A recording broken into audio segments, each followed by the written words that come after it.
Então, aqui, como nós estamos dizendo, nós vamos começar perguntando, né?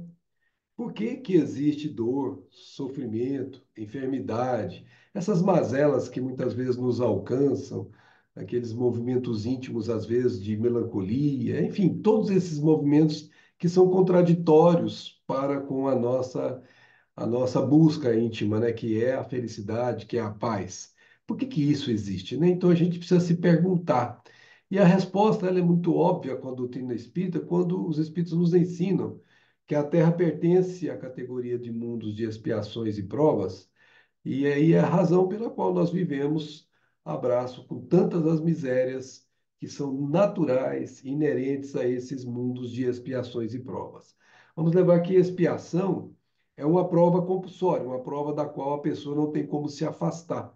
Então, o mundo que nós vivemos, ele é mais de expiação ainda do que provas, porque nós temos, de forma contraditória, não seguido a vontade do Pai, que quer que nos amemos uns aos outros, como o Filho maior que ele nos enviou nos amou, e acabamos entrando em dissonância com a harmonia cósmica. E quando isso acontece, há uma repercussão sobre essa pessoa que entrou em desarmonia com a consciência cósmica, para que ela se reharmonize. E o movimento que acontece é através da dor, que nós vamos esmiuçar um pouquinho mais. E porque nós vamos fazer essa pergunta: que é a dor? Então a gente precisa primeiro entender o significado dela, a função dela e como é que nós temos que lidar com ela, né? E depois nós vamos classificar a dor e vamos verificar que existem tipos de dores distintos que nós vamos começar a perceber que são, assim, inerentes ao viver de cada um de nós. Allan Kardec, estudando esse tema com profundidade, no capítulo 3 do livro A Gênese, lá no item 5 diz assim: a dor é aguilhão, aquele instrumento que você cutuca o gado, né, aquele ferrão, que o impele, que o propele, que o impulsiona para frente na direção do caminho do progresso. Ou seja, a dor, na visão dele aqui apresentada, é a primeira movimentação que todos nós precisamos ter, o cutucãozinho da vida, para nos impulsionar. Nós precisamos ser impulsionados na direção para a qual nós fomos criados. Nós temos uma destinação final, que é sermos felizes. Mas a dor, ela é utilizada para que esse progresso aconteça. Mas não só. O André Luiz irá dizer no livro Entre a Terra e o Céu que a dor é o grande e abençoado remédio. Nós grifamos aqui em verde para chamar a atenção. Reduca-nos à atividade mental. É muito comum, e agora mesmo eu estou acompanhando um caso de uma pessoa da família que teve um acidente, bateu a cabeça e está com um problema de paralisação daqui para baixo, não se sabe se vai ser definitivo ou não ainda. E a mudança de atitude dessa pessoa, isso já tem uns 3 meses, você nota claramente como ela tem buscado repensar a vida, ou seja, a atividade mental dela tem sido balançada, né? O sentido da vida para ela tem sido bastante questionado e ela tem buscado agora o sentido espiritual da vida que antes ela não buscava de forma direta, ela buscava de forma indireta, mas não era ainda aquela busca verdadeira, era ainda alguma coisa propelindo, mas não com intensidade, então ela não ia com toda a força. Agora é envolvida por uma imobilidade, por uma incapacidade de lutar contra o que está acontecendo, mostrando a ela, como a qualquer um de nós que passa por isso, a nossa fragilidade, a nossa impotência diante de certas situações. E quando isso acontece, nós somos remetidos para dentro de nós mesmos, para poder repensar certas condutas a que nos temos entregado ao longo de nossas existências. Por isso, nós vamos aqui agora verificar que tem pelo menos dois tipos de dor. Um que reeduca, que é esse que André Luiz falou, e a outra que nos impulsiona na direção do nosso destino, do nosso finalidade de vida, que é voltar para o Pai de onde nós viemos. Então, esses dois movimentos aqui que nós percebemos, eles são percebidos também ao longo das nossas experiências e das experiências dos outros que nós observamos. Por isso, o André Luiz, que para mim foi o que melhor estudou esse assunto, ele classifica a dor. ele vai classificar a dor em três tipos, e o Emmanuel vai colocar um quarto tipo, que ainda não é muito comum a esses mundos de expiações e provas, mas que é uma dor que de vez em quando alguns são submetidos a ela, e essa quarta dor que nós vamos falar dela, ela é uma dor, vamos chamar assim, que a pessoa se dispõe a passar, não é imposto. Então, a classificação de André Luiz vai passar primeiro por uma dor que ele chamou de dor-evolução. Essa que Allan Kardec falou agora há pouco. E a gente aprende que existe uma lei que nos proporciona oportunidades de educar-nos, oportunidade de passarmos a obter aquisições espirituais por meio das experiências. E esta realidade se passa através da reencarnação, que não é um mero princípio de regeneração, que você erra, volta e corrige. Não. A reencarnação, antes disso, e em primeiro lugar, ela é aquela evolução natural que nós temos que fazer e fazemos por meio desse mecanismo de ir e vir entre dois mundos. E é por isso que a evolução natural, essa que nós vamos chamar de dor-evolução, ela naturalmente é o movimento de progresso da vida. Toda criatura que está nesse planeta, aliás, todas as criaturas e tudo que está neste universo está submetido a um processo que é inelutável, você não consegue deter, que é voltar para o Pai de onde nós viemos, através da nossa parte na obra do Senhor, na criação. Nós vamos ter uma parte como co-criadores, na linguagem de André Luiz, cooperando com o Pai no alcance de nossa posição evolutiva. E cada um de nós, segundo os Espíritos nos revelaram, temos uma parte na obra da vida que é específica e própria e não se confunde com a parte de outro. Cada um de nós tem uma parte na obra. E nós temos que fazer isso numa direção que os Espíritos chamaram de escada de Jacó da vida, fazendo esforços, mas esforços em que a gente faz sem necessariamente sofrer, que a gente chama aqui de dor-evolução. Por isso que André Luiz chama isso de dor-evolução, aquela que atua de fora para dentro. O aguilhão que Allan Kardec, agora há pouco, utilizou como figura para a gente entender isso. E esse movimento de fora para dentro, ele aprimora o ser, porque ele faz com que se movimente na direção de uma busca que talvez ainda ele não consiga por si só encontrar. Então, num determinado momento de nossas vidas, nós somos necessitados de um empurrão, vamos chamar assim. Nós precisamos de estímulos para alcançar a nossa finalidade essencial. E André Luiz faz questão de reforçar que se não houvesse isso, não houvesse esse movimento de fora para dentro, nós não teríamos o progresso acontecendo. Então você pode perceber isso claramente quando você nota a evolução intelectual e quando você nota a evolução moral. A evolução intelectual, por exemplo, se você vive numa situação de desconforto, em que você passa por dificuldades para atendimento das suas necessidades básicas, você vai usar a sua inteligência, eu digo você como sociedade, como, vamos dizer assim, como criaturas humanas de um modo geral, vai usar a inteligência no sentido de buscar saídas, buscar soluções para que o bem-estar material venha sendo gradativamente conquistado, de modo que a criatura passe a ter aquilo que ela não tinha antes, oriunda de um esforço, de um progresso que ela foi levada a fazer por causa da necessidade externa. Ela queria mais conforto, mais segurança, e ela usou a inteligência, que é um atributo do espírito, para conquistar isso. Bem, a dor moral, que é o progresso moral também, ele se faz quando a criatura se dá conta de que ela é parte de um todo, que ela não vive sozinha, que ela se relaciona com outros e que ela, sem perceber, se utiliza de muitos serviços dos outros anônimos na sua vida e vice-versa.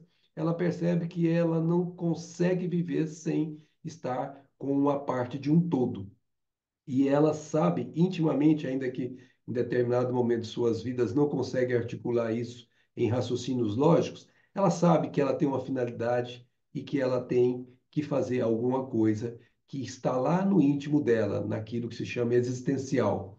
Quando a pessoa não chega a esse estágio, que ela busca só o lado material, ela se exacerba no conforto moral, no progresso moral, desculpa, no progresso material, ela costuma não preencher esse outro lado. E é o que a gente chama de vazio existencial. É quando a criatura tem tudo que o dinheiro pode comprar, por exemplo, mas falta ali intimamente algo que ela não consegue extrair pelo meio externo que o dinheiro proporciona. E é essa o progresso moral que todos nós temos que fazer.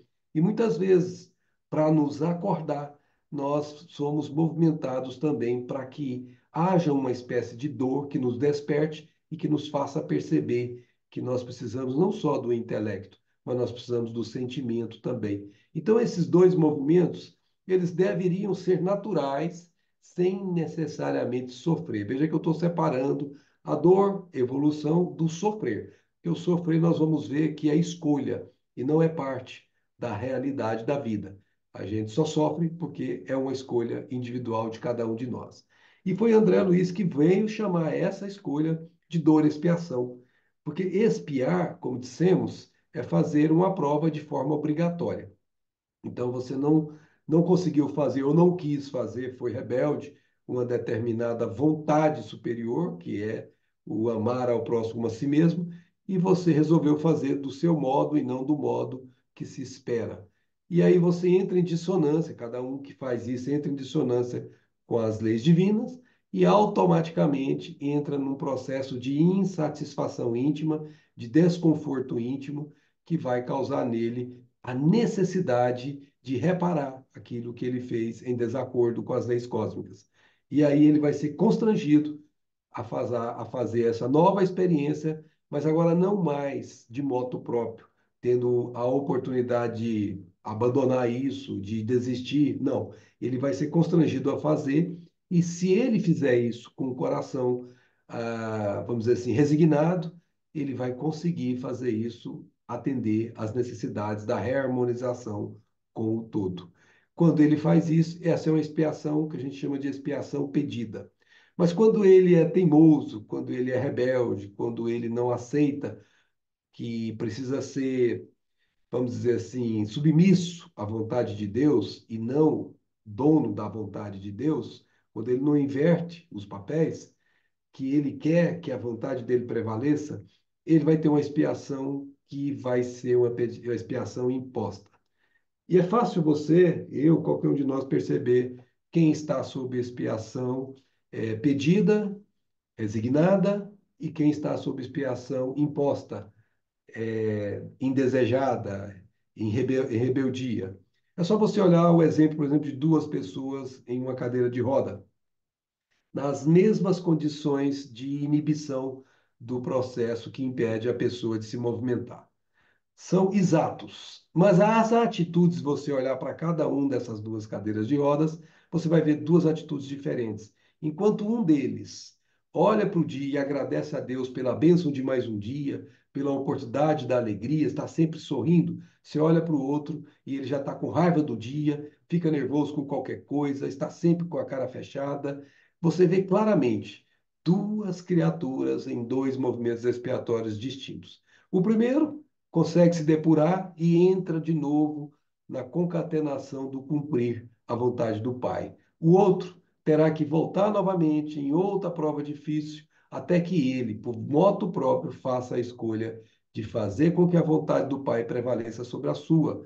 E ele começa a entender aquelas orientações que Jesus passou na prece quando ele diz: Seja feita a tua vontade, aqui na terra como no plano espiritual. É exatamente isso que acontece quando ele é resignado. Ele entende que não é a vontade dele que tem que prevalecer, é a do Pai. Então, essa dor e expiação, ela nasce por um descompasso entre a criatura e o Criador. André Luiz vai trazer lá no livro Ação e Reação, que é o livro onde estuda esse tema, dizendo assim: em nosso estudo, analisamos a dor e expiação, que vem de dentro para fora, ao contrário da outra, marcando a criatura no caminho dos séculos, detendo-a em complicados labirintos de aflição para regenerá-la perante a justiça. Então, aqui, como nós dissemos, ele entrou em descompasso, ele não está em harmonia com a consciência cósmica. Naturalmente, intimamente ele vai se sentir mal, porque ele não vai conseguir viver com o que fez, porque o que ele fez ou deixou de fazer não coaduna com a essência da qual ele é feito. Uma vez que a consciência que existe nele reverbera a consciência de Deus, portanto, é onde está escrita a lei de Deus, ele, uma vez feito o que não é de Deus, ele entra em completo desacordo intimamente consigo mesmo e, obviamente, em desacordo com Deus. E isso impõe para ele mesmo a condição de ter que se reajustar. Então, mais cedo ou mais tarde, ele vai acabar buscando fazer a correção para que ele não tenha que conviver com esse problema que ele acabou introduzindo dentro dele. Por isso que vem de dentro para fora, tem que nascer dele.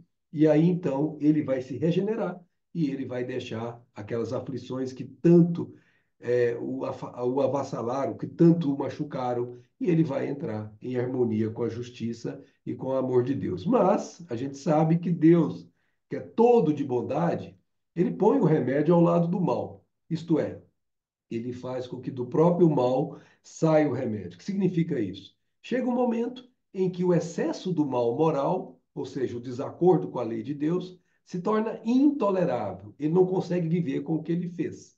E ele impõe a si mesmo a necessidade de mudar de vida. Daí porque vem de dentro para fora. Daí porque ninguém muda ninguém. Porque essa mudança tem que vir dele.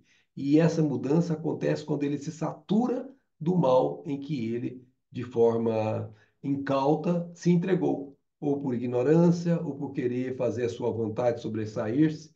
De uma forma ou de outra, ele acaba percebendo que ele entrou por um labirinto e que ele precisa sair dele. E é quando, então, ele faz aquilo que se chama pedir a Deus para voltar para ele, de onde ele tinha abandonado.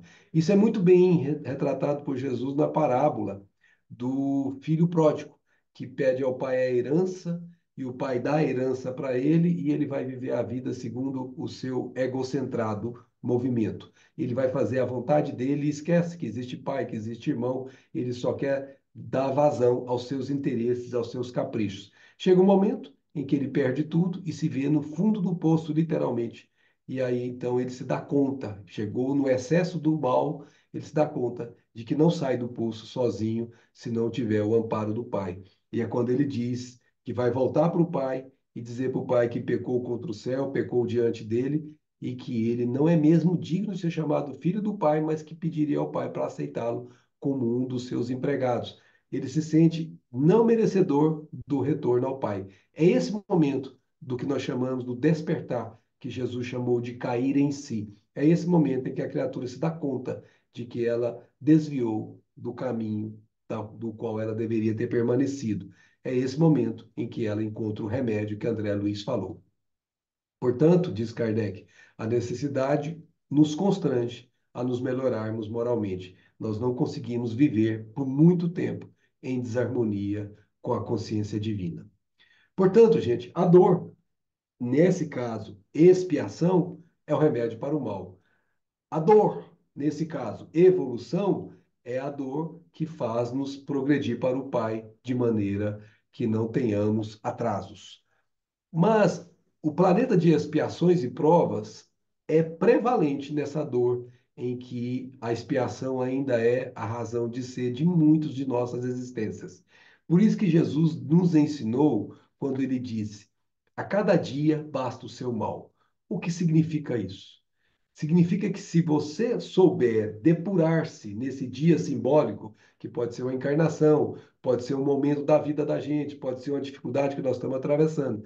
Se nós soubermos depurar esse mal, nós poderemos construir no dia seguinte, no momento seguinte, na encarnação seguinte, seja qual for o horizonte do ponto que a gente aborde, você pode seguir de novo em harmonia com o Pai, sem necessidade de um mal. Mas por que que há o mal? Porque o planeta é de expiações e provas. O próprio Jesus chega a dizer em momento ou outro que é necessário que o escândalo venha. O escândalo é exatamente o que é contra a lei de Deus.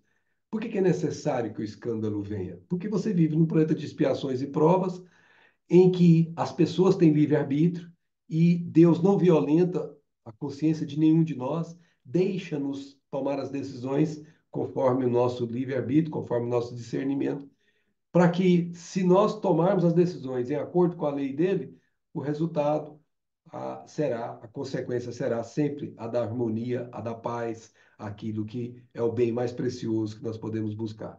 Mas se fizermos o contrário, é como o filho pródigo. O pai também deixa-nos ir com a herança que vem dele, porque sabe que com aquela experiência o filho aprenderá o movimento do remédio. Ele aprenderá que a cada dia basta o seu mal e movimentará suas energias, suas forças na outra direção. Então o pai deixa a cada filho o movimento da escolha. E é por isso que depois que vamos depurar, cada dia é o resultado daquela escolha. E nós não podemos esquecer, diz André Luiz no livro Ação e Reação, que o bem é o verdadeiro antídoto para o mal. O que que significa? Que não necessariamente nós precisamos pagar com expiação ou creditar em expiação o que nós debitamos de forma equivocada, de forma indébita. Nós podemos fazer isso com o bem. Como disse Jesus, o amor cobre a multidão de pecados.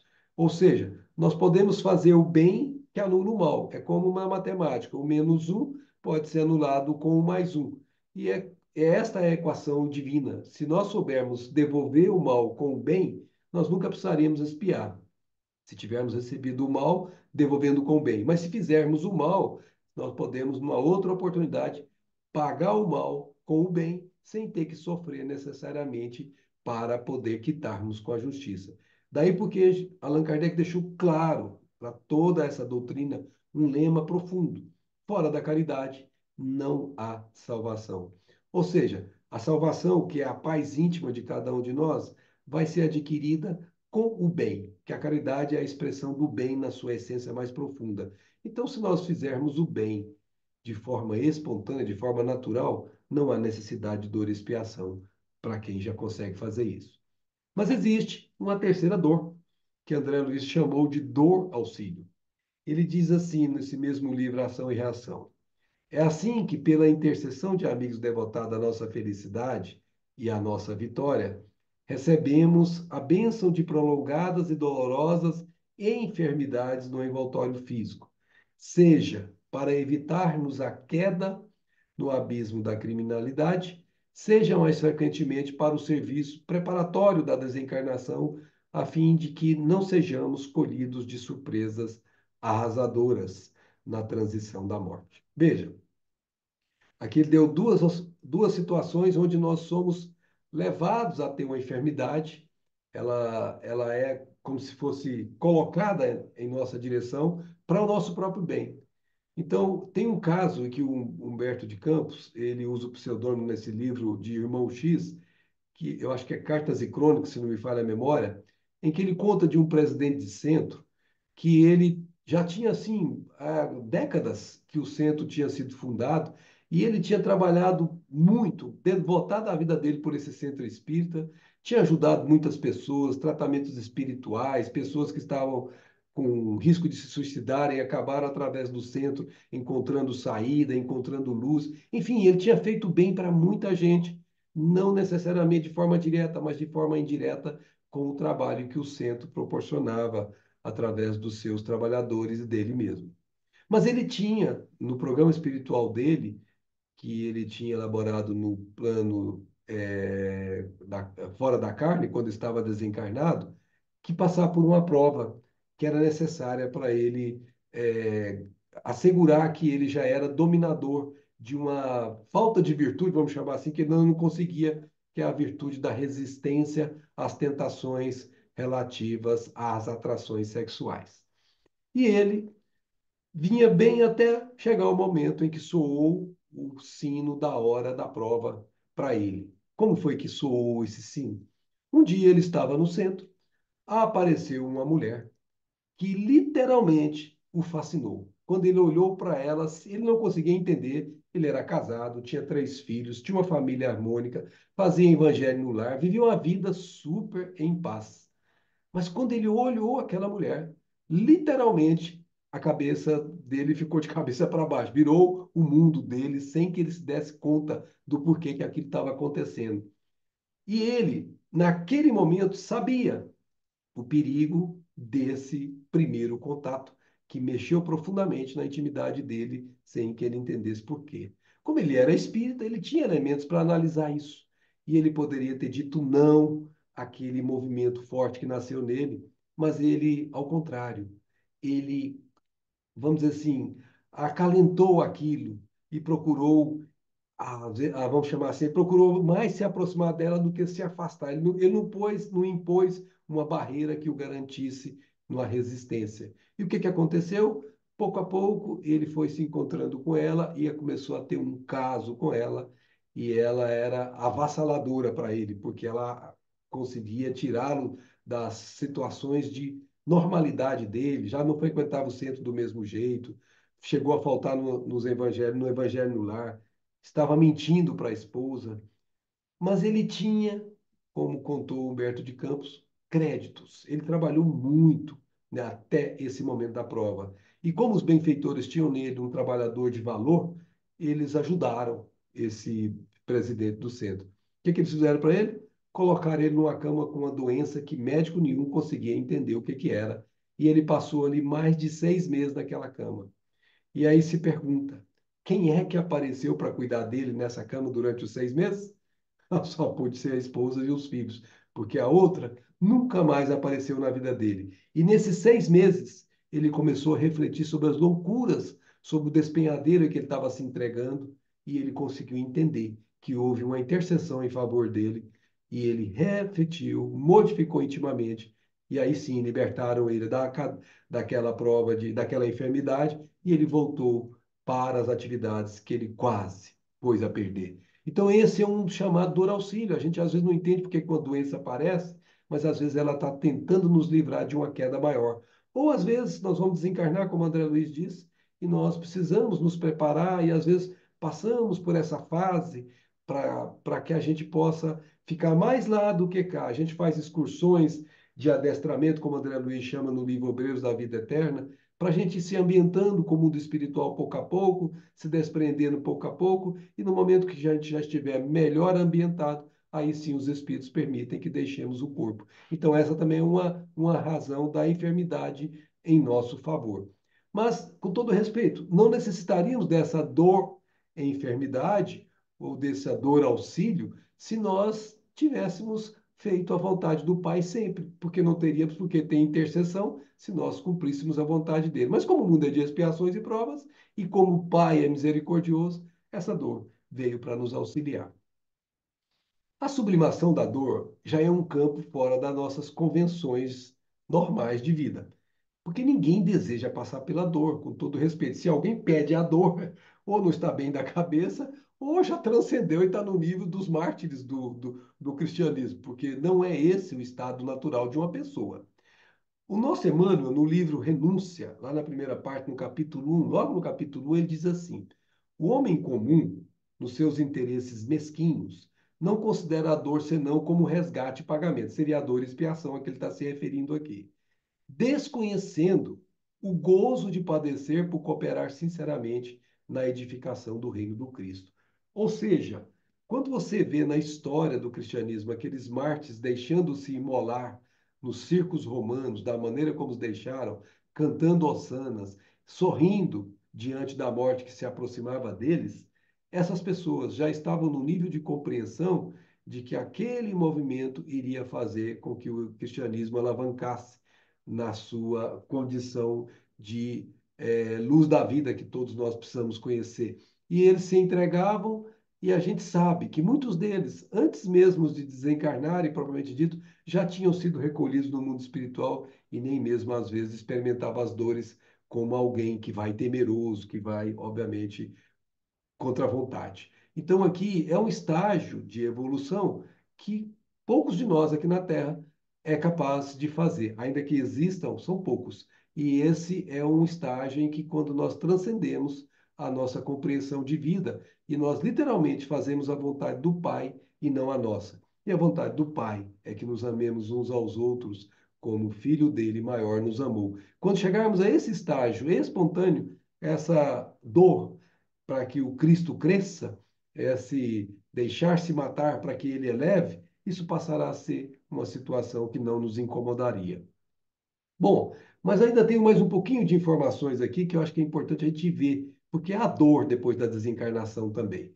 Allan Kardec pergunta assim: quando um espírito diz que sofre, de que natureza é o seu sofrimento? E os benfeitores respondem a esta questão 255.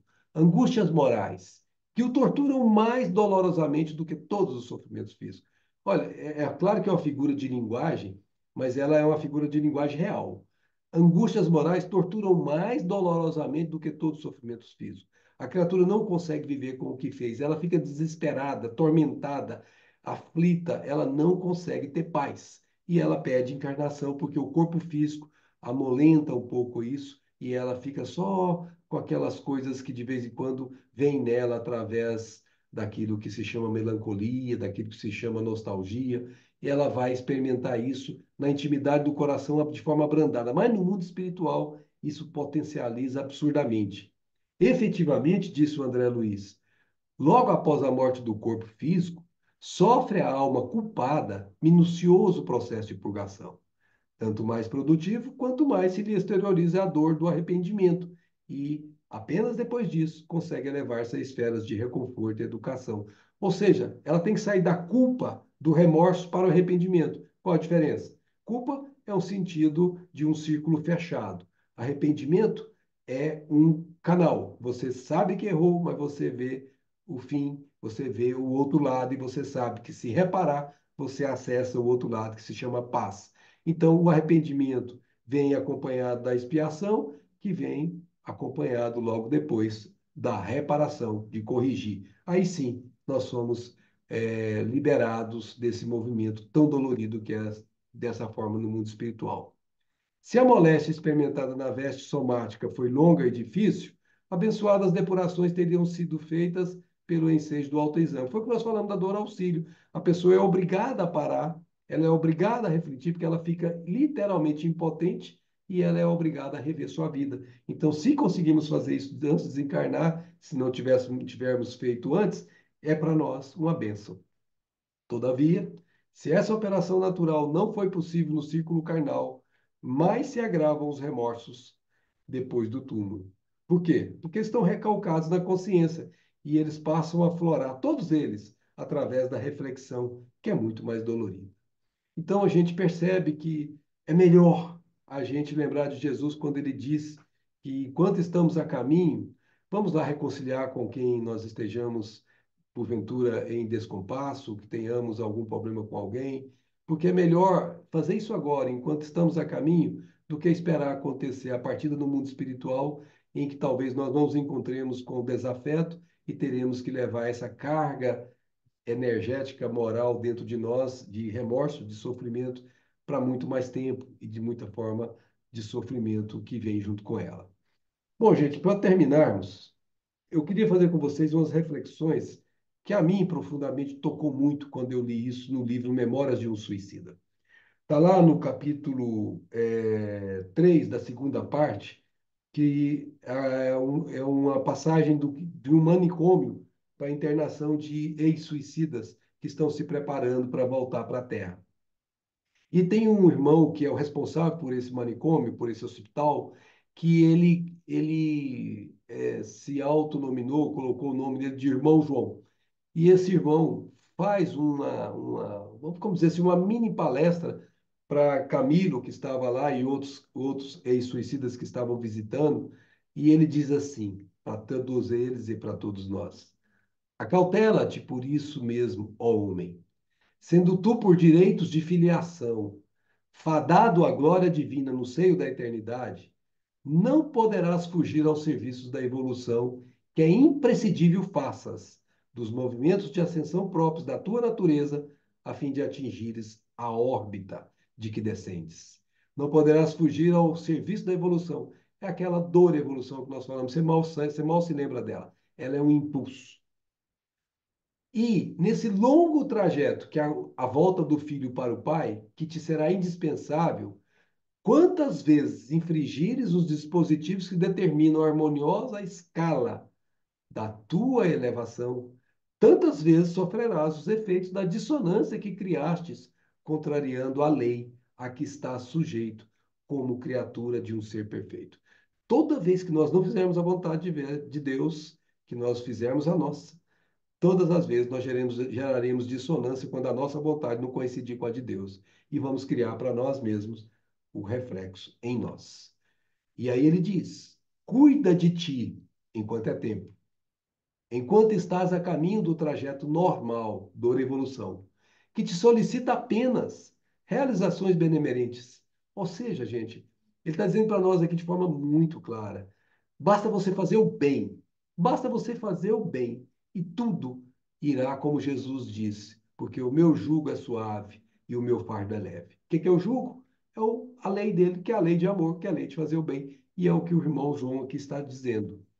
Não vá a dor visitar-te, adverte-nos ele, obrigando-te a estágios penosos por negligência tua no cumprimento do dever, forçando-te a lixiviar, a lavar a consciência com reparações inapeláveis, a par daquelas realizações que nós precisamos fazer. Então, vamos misturar as realizações que seriam normais com os reparos que teremos que fazer por termos feito de forma equivocada anteriormente. Diz ele ainda: aprende com teu Pai Altíssimo, que tão bem te prendou para a glória do seu reino, o amor e o respeito ao bem. E ele coloca bem com B maiúsculo, base inconfundível em que te deverás apoiar para atingires a magnífica vitória que és convidado a concretizar em honra de ti mesmo. Felicidade que, por lei, é apanágio do teu espírito imortal. É inerente ao teu espírito imortal essa felicidade. Trata, pois, de modelar teu caráter, abrilhantando de virtudes essa alma que deverá refletir algum dia da eternidade a imagem e a semelhança do seu Criador. Ele está fazendo referência àquilo que está escrito na Bíblia. Nós somos criados à imagem e semelhança de Deus, mas essa imagem e semelhança quando nós refletimos a luz de que nós somos feitos, e isso inclui a evolução. Para a consecução de tão glorioso alvo, foi-te concedido pelo céu magnânimo o modelo ideal, o instrutor insuperável, capaz de guiar-te à culminância do destino que te é reservado. Jesus de Nazaré, o Cristo de Deus. Então, se você tiver esse ser aqui como seu guia, de fato, você não precisa da dor evolução, porque ele já é um impulsionador, ele já é o êmulo que te arrasta na direção do Pai, porque ele é o maior representante do Pai que você poderia pedir. Então, ele suprime até a própria necessidade da dor, que ele chamou de fardo suave, fardo leve. Você nem percebe essa dor e evolução. E ele termina dizendo: ama-o, ama Jesus, segue Jesus, imita Jesus, e alcançarás o reino do Pai Altíssimo. E para encerrarmos e passarmos para as nossas conversas, vamos lembrar que o próprio Senhor Jesus nos disse: ide, pois, e aprendei o que significa misericórdia quero, e não sacrifícios, porque eu não vim chamar justos, mas pecadores. O que ele está dizendo? Que se nós fizermos aquilo que se chama arrependimento, que nós tivermos a humildade de buscar em Jesus, que representa é a representação maior de Deus na terra, nós não precisamos de sacrifícios. E só pode fazer isso que ele chamou de pecadores. Porque quem é justo? Quem já cumpre a vontade de Deus. Como não tem nenhum na terra, ele veio chamar todos nós. Porque justo é aquele que está como o próprio Jesus está, fazendo a vontade do Pai aqui na terra como no céu, 24 horas por dia, durante toda a vida. Ao ponto dele dizer, eu e o Pai somos um. Não significa que ele é Deus, significa que ele faz o que faria Deus se estivesse onde ele está. Então é aqui que é o ponto fundamental. Não veio chamar justos, pecadores. Por isso ele diz: vinde a mim. E é esse o ponto fundamental. Quando nós vamos a ele, não temos necessidade de passar pela dor, expiação de modo algum. E a dor, evolução, é tão suave que nós mal a percebemos. É isso, minhas amigas e meus amigos. Ficamos à disposição para as nossas conversas aqui habituais. Muito obrigado, Max, pela palestra excepcional. Nós temos algumas perguntas aqui que faremos aqui para você. A primeira que chegou é da nossa amiga Gil Becker. Ela pergunta: posso concluir que o limiar de tolerância à dor seja ela física ou espiritual, está diretamente ligada ao grau de evolução moral do ser? E ela agradece pelos esclarecimentos. Muito bom, é isso mesmo. Em outras palavras, né, para poder reforçar a conclusão muito boa dela. Você com certeza já passou por experiências anteriores que te robusteceram para enfrentamento daquela situação. Alguém que já passou por uma experiência, quando passa por ela de novo, tem um outro enfrentamento. Por quê? Porque já tem resistências morais que não teria se fosse a primeira vez. Por isso que quando você pega a parábola do filho pródigo, não, do samaritano, aquela parábola em que diz que o homem ia de Jerusalém para Jericó e caiu em poder dos assaltantes que o deixaram inconsciente. E esse samaritano, ele vai lá e socorre esse sujeito. Ele socorre de forma espontânea. Ele não pergunta se aquele sujeito que está caído é um ladrão, se aquele sujeito tem doença contagiosa, se aquele sujeito pode machucá-lo depois que ele ajudá-lo. Enfim, ele simplesmente, num impulso espontâneo, portanto, inato dele, ele tem a posição do outro nele mesmo. Ou seja, ele se vê no outro como se o outro fosse ele próprio. E quando assim a gente está, a gente não gasta mais cogitações. Ah, será que eu ajudo? Ah, não, o que que eu faço? Não. Então, enquanto você está cogitando, você ainda não está com isso automático. Mas você já está cogitando, o que já é um bom sinal. Mas não é ainda a espontaneidade que todos nós precisamos ter. Então, a resistência à dor, ela é proporcional às aquisições espirituais que nós temos passado nas diversas experiências. E quanto mais aquisições, mais evolução. Logo, a conclusão é de que quanto mais evoluído, quanto mais experiente do ponto de vista da vida, mais a pessoa tem a tal da resiliência para o enfrentamento, seja dor física ou dor moral. Maravilha. Uma outra pergunta que temos aqui: o erro de uma encarnação passada pode influir na encarnação presente, predispondo o corpo físico às doenças? De que modo? Então, isso é muito particular de cada criatura. Existem certas situações que nós nos equivocamos diante da consciência cósmica, que nós não temos condição de reparar na próxima encarnação, porque ainda não temos fortalecida a nossa alma para essa resistência a essa prova que nós teremos que passar de forma compulsória.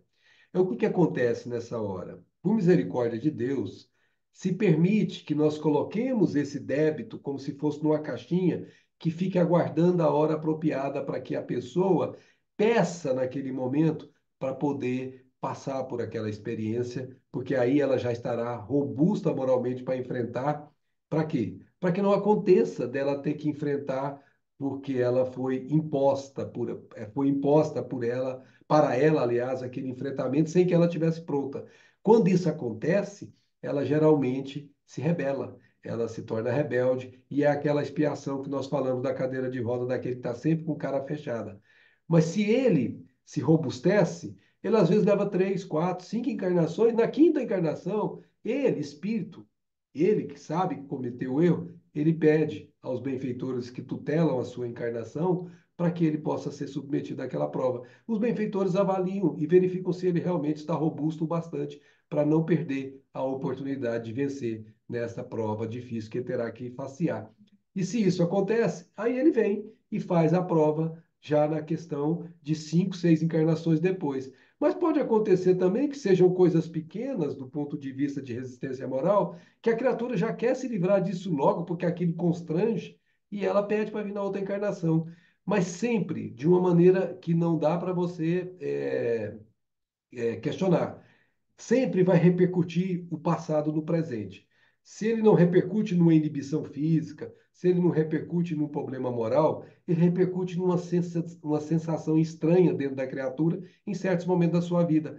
Algo, de alguma forma, não está bem e ela não sabe articular em palavras lógicas, em raciocínios lógicos, aquilo que está experimentando. Mas aquilo é como se fosse uma repercussão do passado invadindo o presente. E aquilo, de alguma forma, causa certa aflição, causa certa situação que, se essa misericórdia foi permitida, ela não tem maiores consequências, porque a pessoa foi quem pediu para que isso só pudesse ser quitado lá na frente. Então, ela vai ter essa sensação desagradável, mas não vai ser impeditiva para ela realizar o que ela precisa realizar.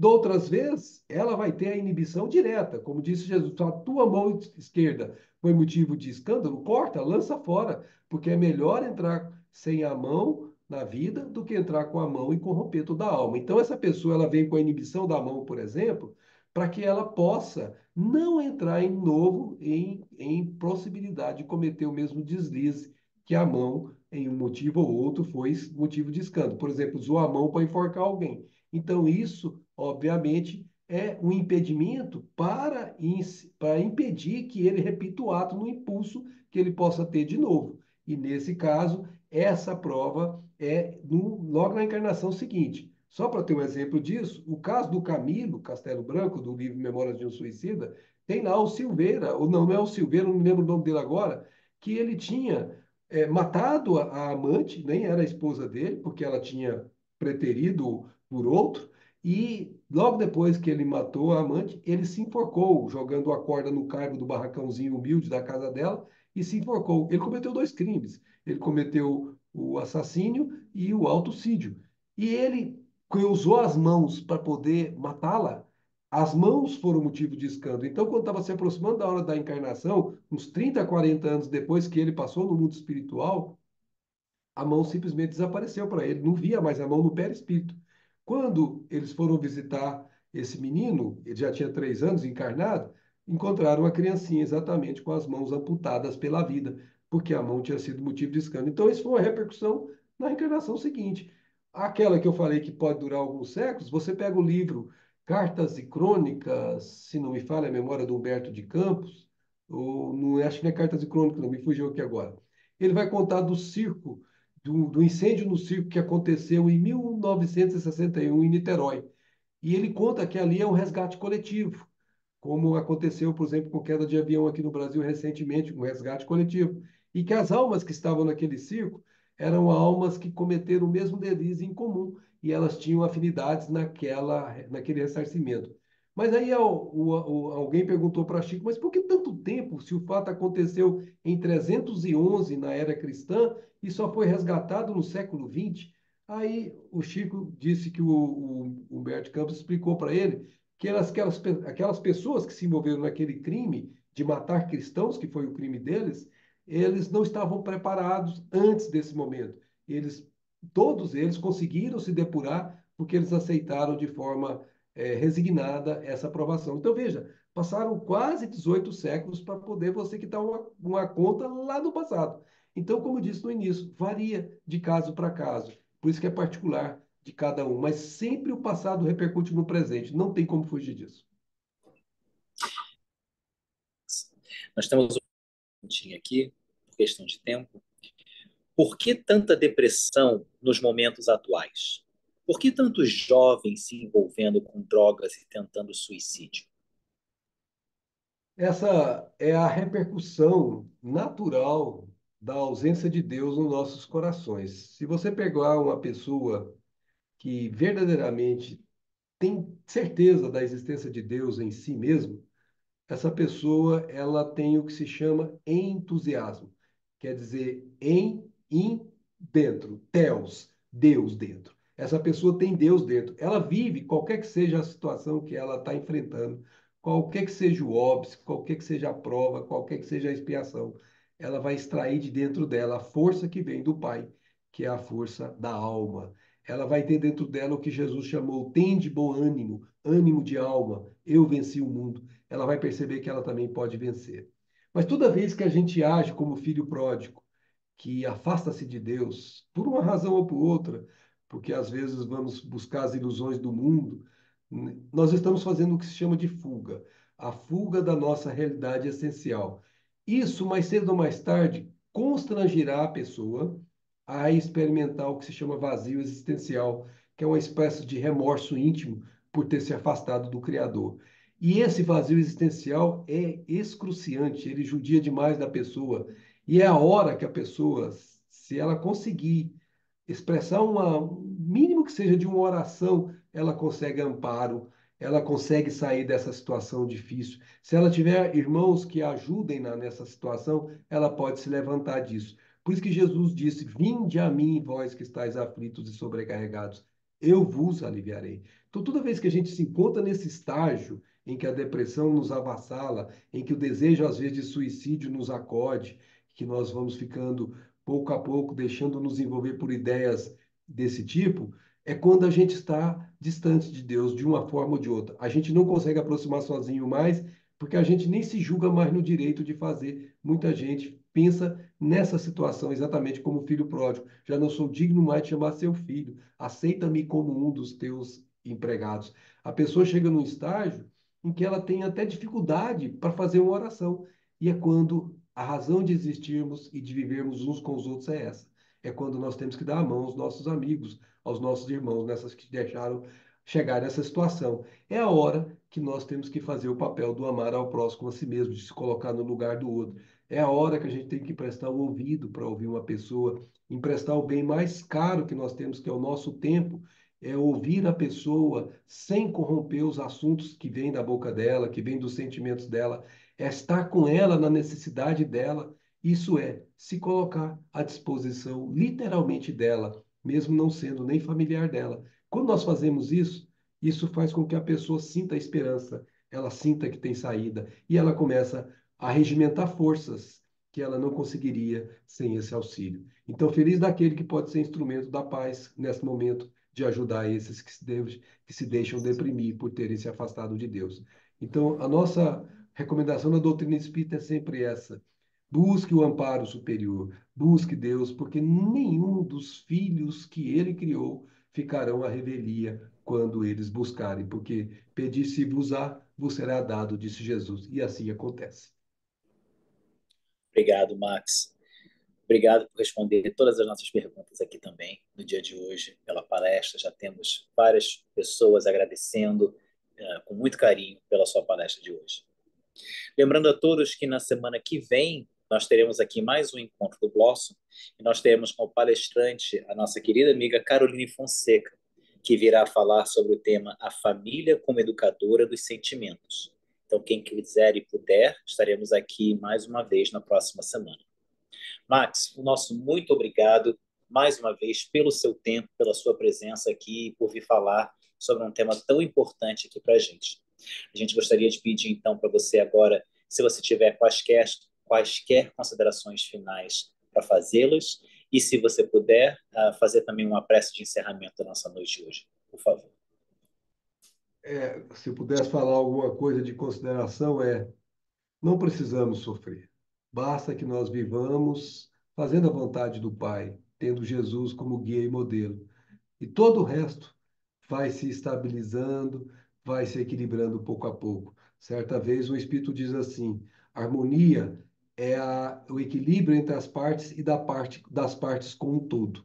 Quando nós estamos equilibrados uns com os outros e com Deus, não existe dor, expiação. Existe apenas fardo leve, jugo suave. Pensemos nisso, porque esse é o caminho da nossa própria paz íntima. Então, nesse movimento íntimo de nos ligarmos a Deus, vamos pedir a Ele, nosso Pai Celestial, que nos sustente na jornada que nós devemos fazer na tua direção, Pai. Ajuda-nos a subir essa escada de Jacó da vida, dignificando-te à vontade, cumprindo o que nos compete na obra que o Senhor nos deu. Ajuda-nos, Pai, a fazer sempre a tua vontade e nunca a nossa, porque só assim, Pai, estaremos em paz conosco mesmos e contigo.